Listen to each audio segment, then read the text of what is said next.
Ranskill ride. I decided that this is the 40k novice that Qantas was going to do, but because he's injured, I decided to bring Rue downgrade to the pleasure ride just for a little bit of fun. So we have arrived. I'm by myself because Dan got injured surfing on the weekend. He fell off a massive wave and hurt his ankle. So we're flying solo. First time out on an adventure with Rue, so hopefully he's really well behaved, but we'll see.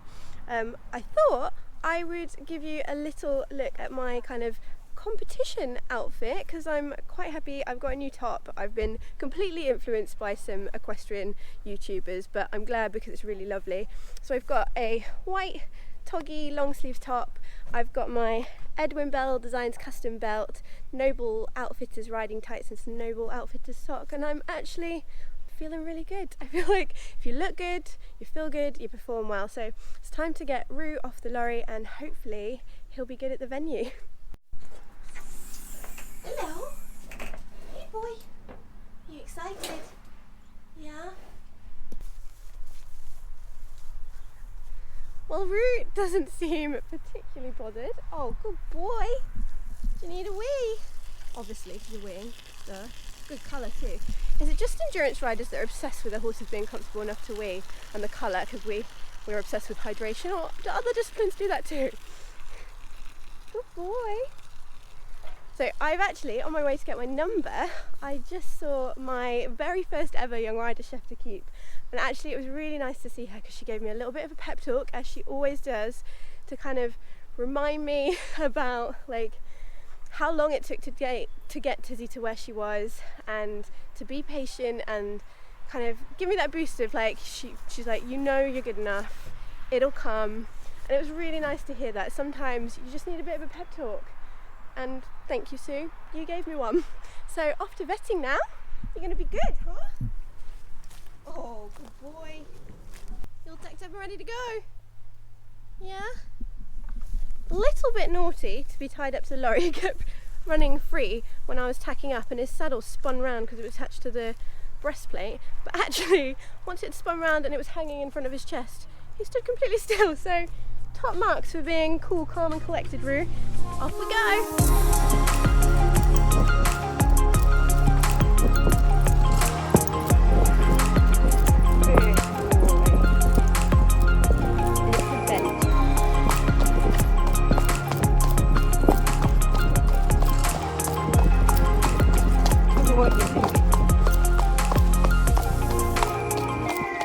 While you're coming along with me behind Rue's ears, I thought this would be a really good time to talk about endurance etiquette.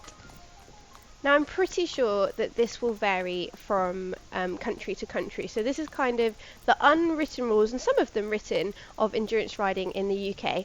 And this applies to all levels. So from social ride, pleasure ride, graded rides to race rides, the kind of general etiquette is the same. So first off, ribbons in the horse's tail. So I think this is pretty generic to most disciplines.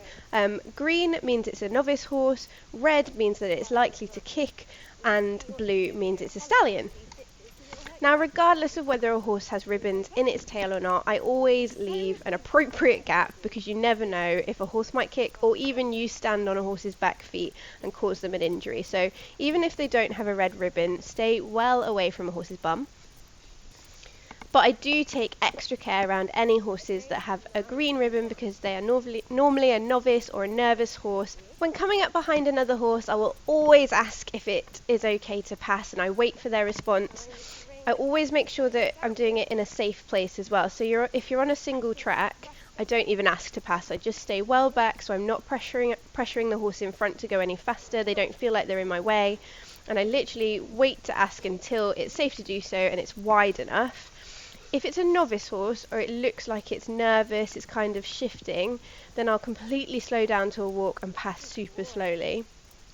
If the horse isn't really bothered about me being behind and it's kind of trotting along nicely, then I'll trot past, but I'll never canter. And as I trot away, I always look over my shoulder a few times just to make sure that the horse isn't kind of trying to follow or the rider is struggling with keeping it back. And then as soon as I'm happy that I've passed safely, everyone else behind me is fine, I carry on. If you ever come across an injured rider, injured horse, any human, even if they're not involved, or animal, even if they're not involved with the competition, that is in need of help, as long as it is safe to do so, stop and help them. There are more important things in life than your competition on that day. But only do so if it's not going to put you and your horse in harm's way, because at the end of the day, the emergency services don't want to be dealing with more people that are injured or in trouble than they need to be. But don't worry about your time. So just take a moment to have a look at the time when you do start to help someone that's injured, or you've caught a loose horse and you're taking it back to a rider.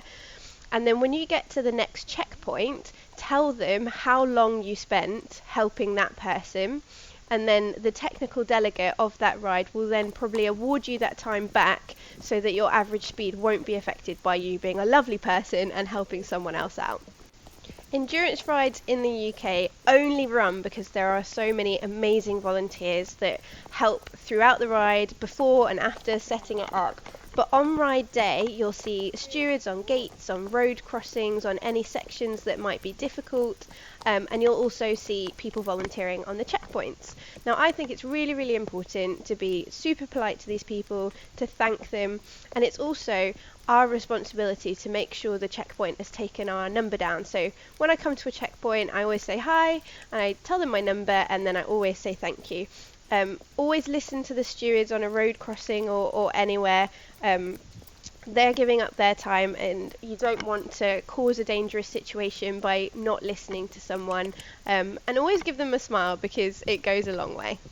Now, when it comes to gates, I guess it really depends on your ability and how comfortable you are getting off, or doing gates on horseback. But if you're riding in a group, it's kind of nice if you take turns. However, if I'm riding Tissy in a group, she's so good at gates and she's so little, it's so easy to get on and off. I'm always like, I'll do the gates, guys, no worries. But if you are riding if you're riding in a group and you've just done a gate, it is kind of, I think, good form that everyone goes through the gate.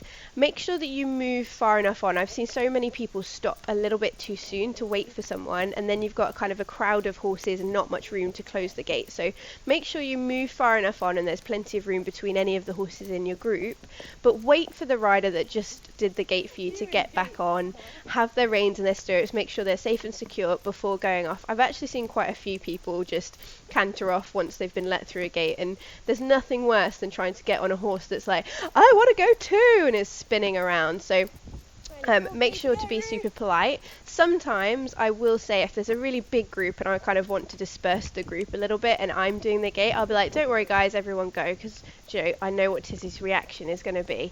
But in general, just share the gate doing duties unless someone is a total pro at it and is offering to do them all, and then wait for that person to either finish doing the gate and is safely away, or they're back on. Lastly, kind of for the unwritten endurance rule etiquette for me, is crew point. So I would like my crew to set up and stop my horse out on course off the trail, so off of the track, so we're not in the way of anyone. Sometimes that's just not possible. So if I'm riding along, I've come into a crew point and there's a horse across the track.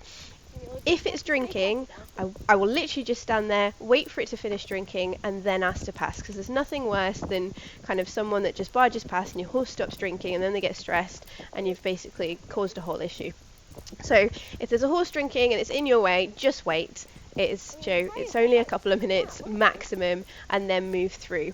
But I would say kind of prep your crew and try yourself as well to always stop when you're at a crew point off of the track. What's your name? My name's Beth. This is Rue, and we've got a little camera person who's helped with the end of ride crewing as well. Rue has been so good. I'm so proud of him. His heart rates were amazing. He was really good out on course, nice and steady and forward. So we'll load him up and go home, but I'm so happy and I'm so thankful to Liz for giving me the opportunity to have him. Hey, good boy. Yeah. Handed my bib in and we have a rosette. I can't tell you how happy I am with Rue. He was so good. Did it at 11.8k an hour, which was a little bit speedy, but you know, we went at our own pace. He was really well behaved. I'm so proud of him. So now back home.